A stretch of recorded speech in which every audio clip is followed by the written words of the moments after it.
Hello, I'm Divya A, Assistant Professor, ECE, AJ Institute of Engineering and Technology, Mangalore.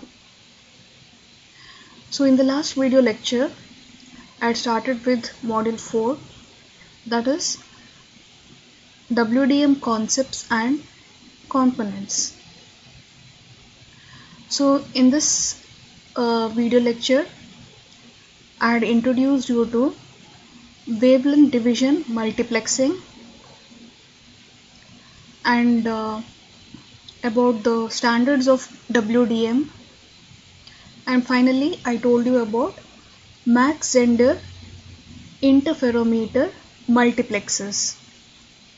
So we winded up with the deriving equations for output power and also for the length difference of the waveguide arms of interferometer. So in today's video lecture, we will be learning about optical isolator and optical circulator. Now before learning about this, now in a number of applications, it is desirable to have a passive optical device that is non-reciprocal. So what is meant by non-reciprocal? So non-reciprocal here means it works, the device works differently when its inputs and outputs are reversed. So these isolators and circulators are examples of such non-reciprocal devices. Now to understand the operation of these devices, first let's recall some facts about polarization and polarization sensitive components. So first of all, light can be represented as a combination of a parallel vibration and a perpendicular vibration, which are called two orthogonal plane polarization states of a light wave. So a polarizer is a material or device that transmits only one polarization component and blocks the other. A Faraday rotator is a device that rotates the state of polarization of light passing through it by a specific angular amount. So a device made from birefringent materials splits the light signal entering it into two orthogonally polarized beams, which then follow different paths through the material. A half wave plate rotates the SOP clockwise. So SOP here stands for state of polarization. So a half wave plate rotates the state of polarization clockwise by 45 degrees for signals going from left to right, and counterclockwise by 45 degrees for signals propagating in the other direction. So this was some points relating to polarization and polarization sensitive components.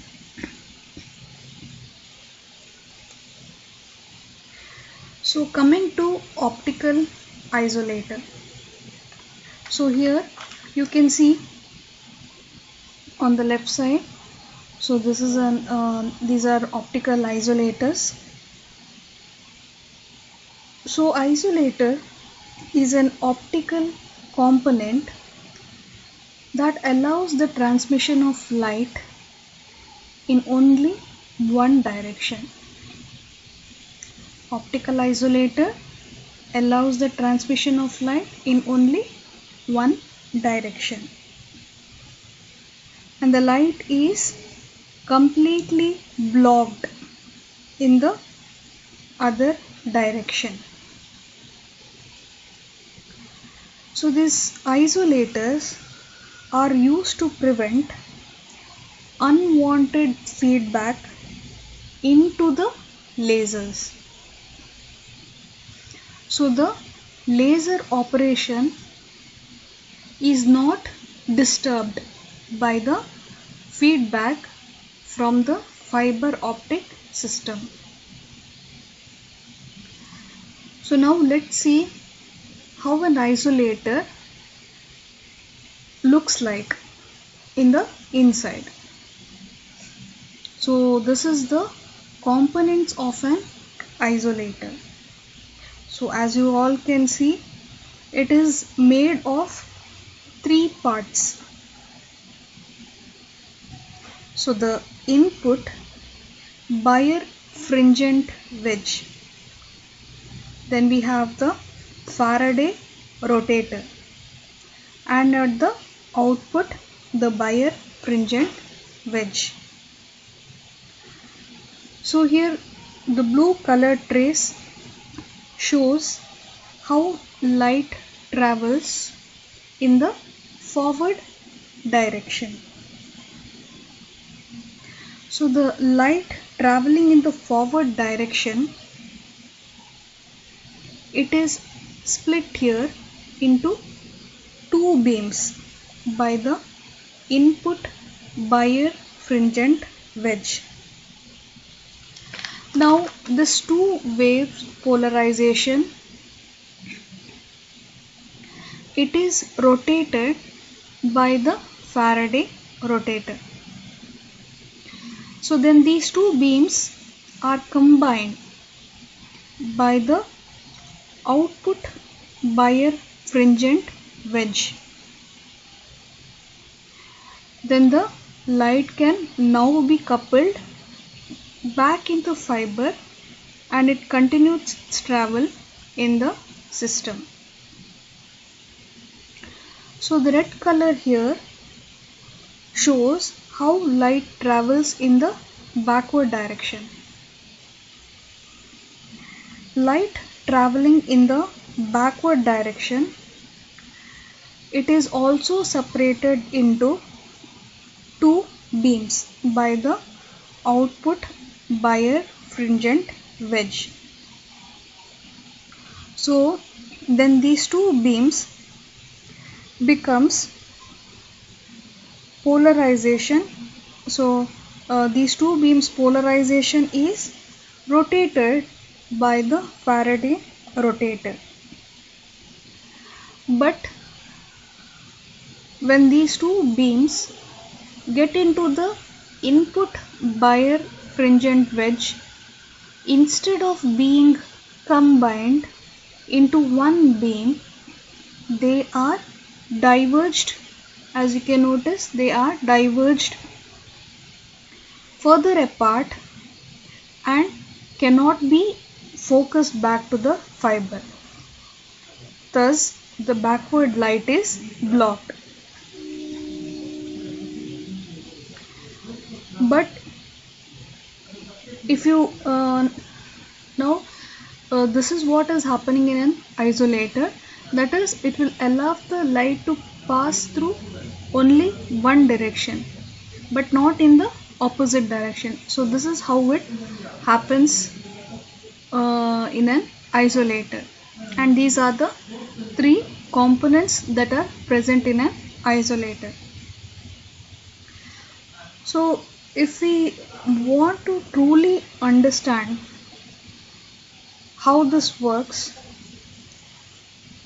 we need to understand what is birefringent wedge, or what is meant by birefringence, and what is Faraday rotator.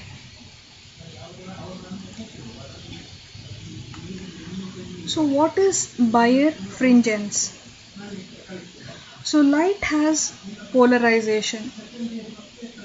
So polarization is a vibrational direction of electric wave. So for most of the material, light polarization does not matter. All components of the light are bent at the same angle and they travel the same path. But there are some crystal materials, for example here calcite crystal, that have different refractive index for two perpendicular polarization of light. So birefringent crystals, they have lower refractive index for the ordinary ray. So here the ordinary ray refers to horizontal polarization. We will refer to it as O ray. So that light is less bent. And these birefringent materials, they have higher refractive index for the extraordinary ray, which is shown as vertically polarized, and the light is bent more. So in this way, those two polarizations are spatially separated at the output side of a birefringent material. So the birefringent wedge isolator uses this behavior to separate the O ray and the E ray. Now this is about how the birefringent material works and why it is used in this type of isolator. Now what is Faraday rotator? So here this is a Faraday rotator.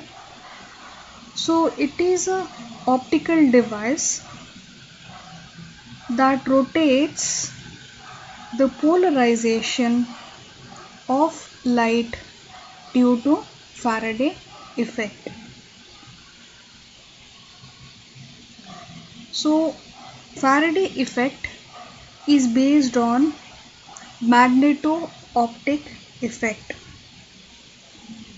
So as you can notice in this picture, the light has a vertical polarization.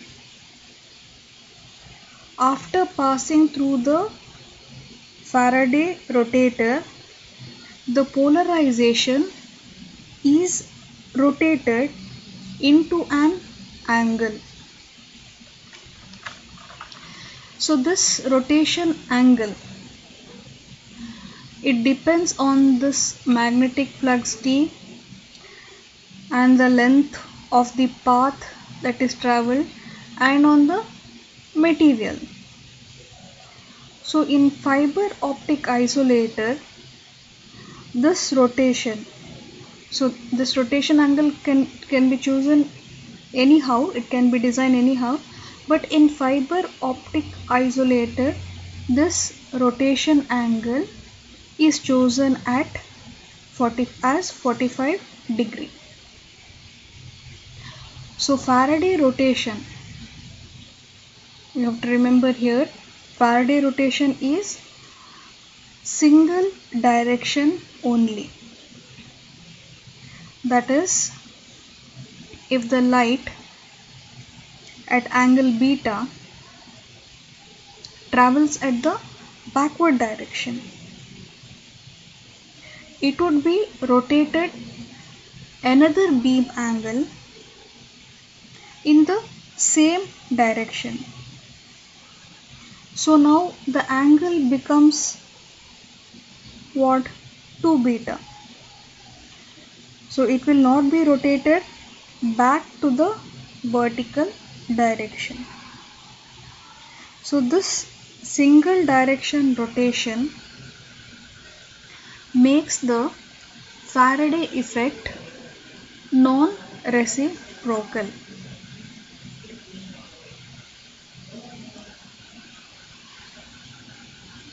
So next, coming to optical circulators. So optical circulator, it is a non-reciprocal multiport passive device that directs light sequentially from one port to another port in only one direction.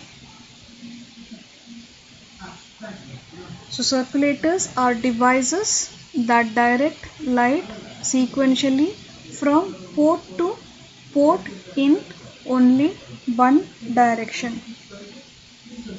So this optical circulators, these are used in optical amplifiers. I'm saying some of the uses, and add drop multiplexers and dispersion compensation modules. The operation of a circulator is similar to that of an isolator, except that its construction is more complex. So saying about optical circulators, so they have at least 3 ports. So here it is shown in this figure.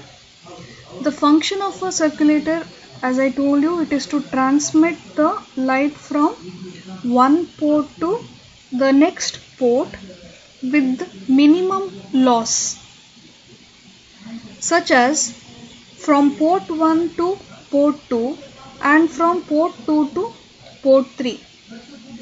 Some circulators are designed this way so that light from port 3 can go back to port 1, but most circulators don't. So light is blocked from going back from one port to the previous port, that is from port 1 to port 2 and port 2 to port 3, but not from port 3 to port 1.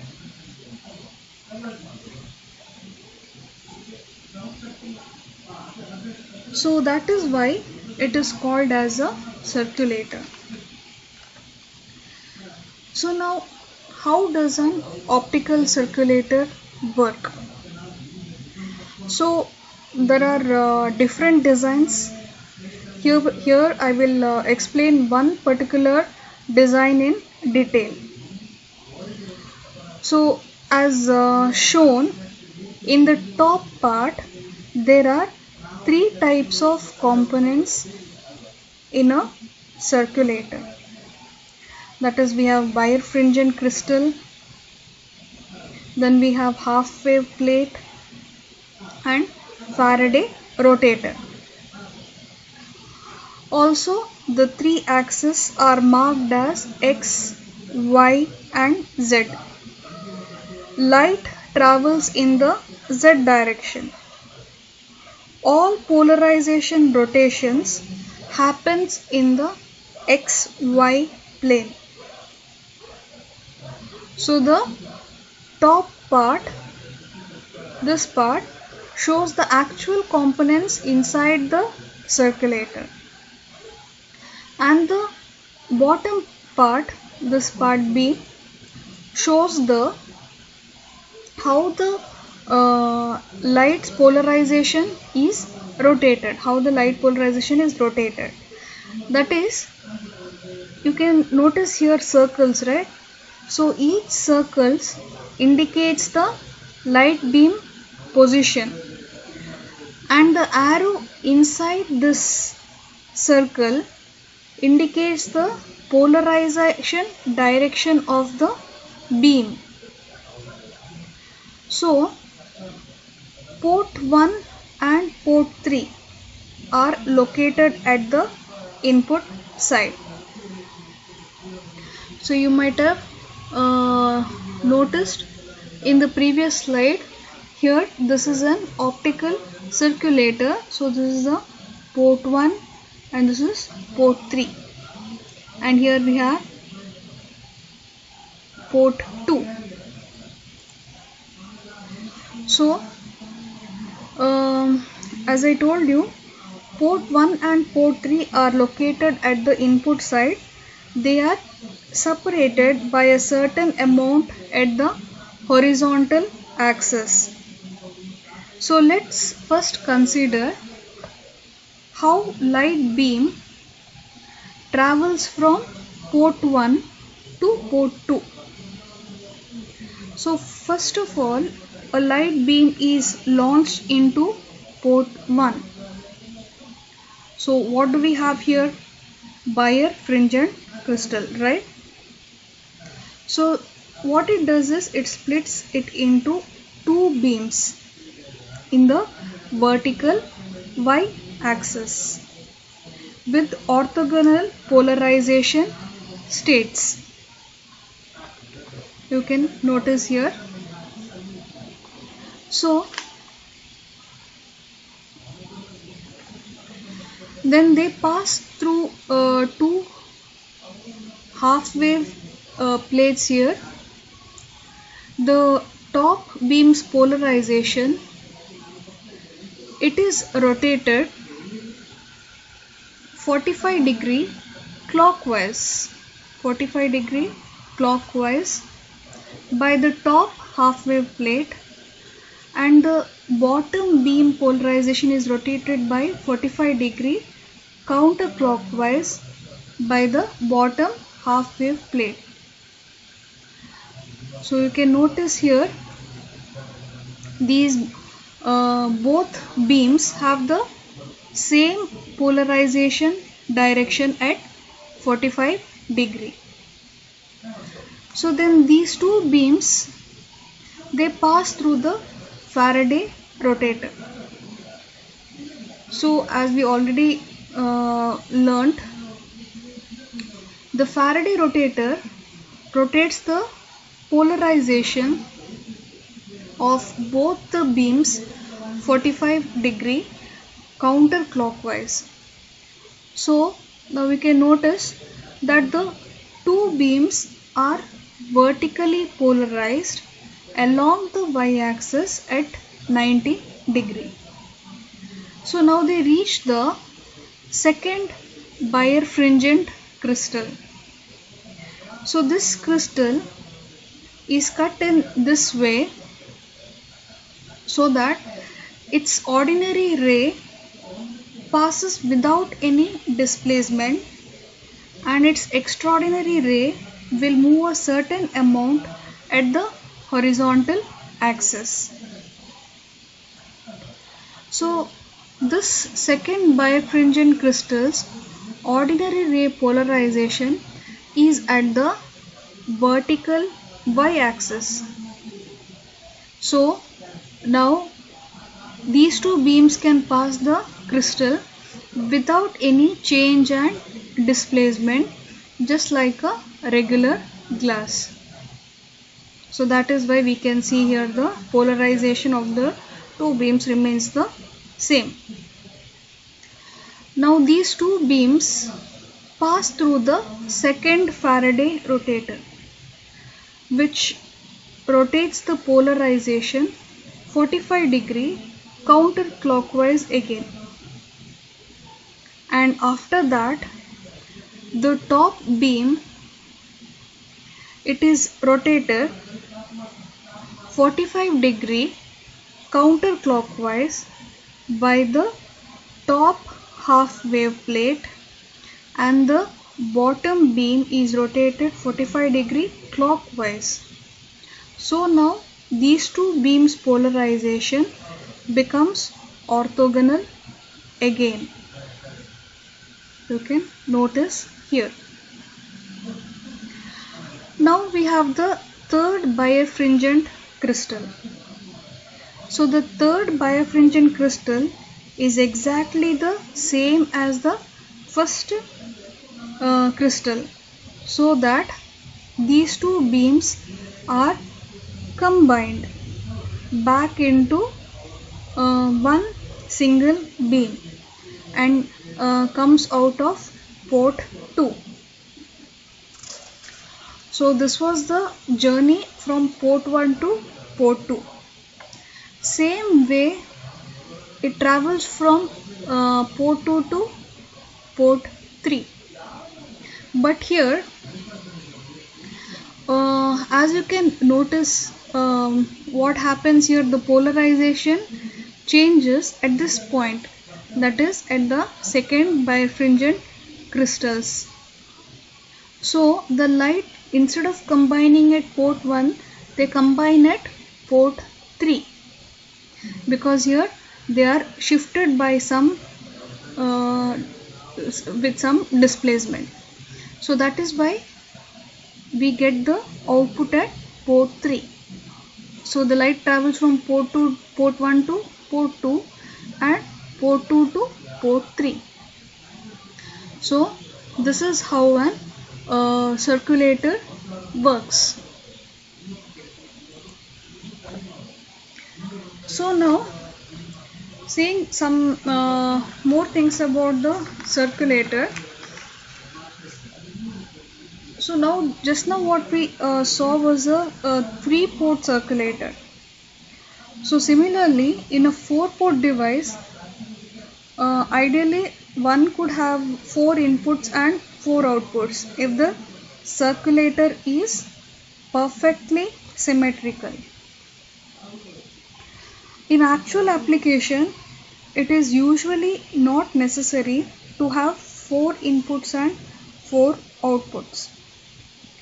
And also, it is not possible, or you can say it is very tedious to fabricate such a perfectly symmetrical circulator. So therefore, in a 4-port circulator, it is common to have 3 input ports and 3 output ports, making port 1 to be an input only port, 2 and 3 being input and output ports, and port 4 be an output only port. So the characteristics of the circulators are, so circulators have low insertion loss, they have high isolation over a wide wavelength range, minimal polarization dependent loss, and low polarization mode dispersion. So these are some of the characteristics of an circulator, optical circulator. Thank you.